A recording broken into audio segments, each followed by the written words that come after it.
Kimura trap here, alright? So pretty much what happens, once I finish, or I release the head scissors, I'm keeping good form on my Kimura, just like my brother said.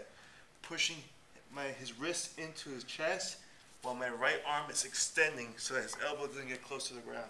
Boom, right here. Okay, so now if he tries to get up, it's going to be very slow.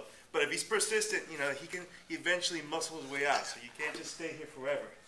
But it's a trap because I know when I release, there's only one direction that he's going to go, which is towards me.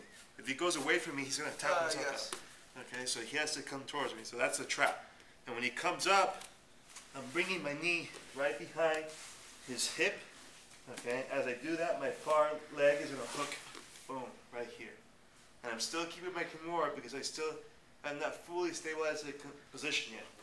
At this point, my wrists will switch, boom, and I'm going to reach up and go around the neck. Boom. Okay, so I'm looking for the far shoulder right here. And I'm keeping the wrist. Alright, it's going to come in handy.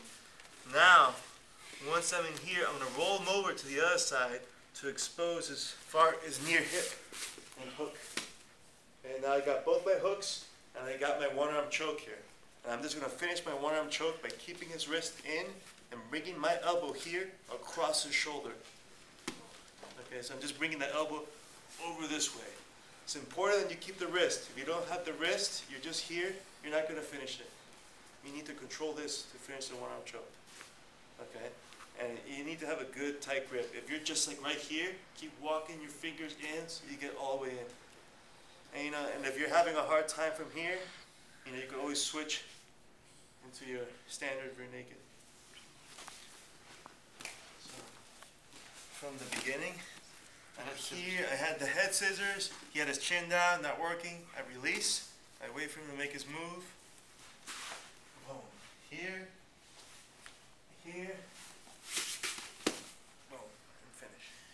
I want to say something, guys. It's the same exact move that David tapped out the Brazilian Jiu-Jitsu world champion Tarsis Humphreys. Okay, he also, the guy took third in Abu Dhabi the term before, and Master Dave tapped him out in 3 minutes in a similar situation where he threw the Kimura, like, you know, instead of put the head scissor on. You know how you get the head scissor off and you're right here. Well, this is the exact position they were in minus the head scissor. They just were here. This is a whole other series that you guys have been doing all month. That he throws the Kimura from the head inside single.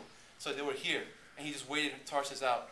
And eventually when Tarsis made the move to come this way, boom, that's when that came in there. And that's when he sat up. Remember, when he goes through this choke here, he's sitting up, okay, putting his chest to my back. And as he pulls me back, he tapped out Tarsis just like this, guys. One arm. Pulled it back and got a very quick tap. Okay? So the stuff definitely works. Go on YouTube, type Avellan Tarsis, and you'll see the match, and you'll see exactly what I'm talking about. He weighed him out 2-3 minutes, just laying there in that position, waiting for him. Eventually, he sat up, quick tap. Coach, when you go for that one-hand choke, you're coming across him? When I'm here, the arm's coming all the way around, like you're digging your regular rear naked. Boom. And the deeper and closer you can get to his, deep in the shoulder, the better for you. Here is kind of a looser grip, you're losing leverage. Up here is like your ideal spot. But the actual finish? The finish, okay? Holding the wrist here, and the wrist is important because if I'm just here, because my choke is going to come like this. The elbow is going to drag across this way. Like I'm trying to bring my elbow over his shoulder. Okay, what happens is when I'm doing that, this blade right here is going to dig right to the front of his Adam's apple. I'm here. Boom. Oh, you're bringing it. Yeah, so it's coming over.